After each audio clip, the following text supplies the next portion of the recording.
അസ്സലാമലൈക്കും. ഏയ് നല്ല പവറുള്ള ജോലിയാ. ഉണ്ണി ഗവൺമെന്റിന്റെ ഗസ്റ്റ് അല്ലേ? ആ, free quarters, free food, free dress, ഒരു വലിയ കൊട്ടാരത്തിലല്ലേ താമസിക്കുന്നത്? ഗവൺമെന്റിന്റെ വലിയ കൊട്ടാരത്തില്.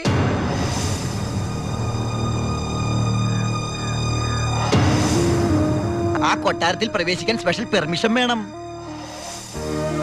സദാസമയം പോലീസ് പ്രൊട്ടക്ഷൻ. ഉറങ്ങുമ്പോ പോലും പോലീസ് കാവൽ. ക്ഷവരം ചെയ്യാൻ പോലും സർക്കാരിന്റെ ബാല്യക്കാരാ.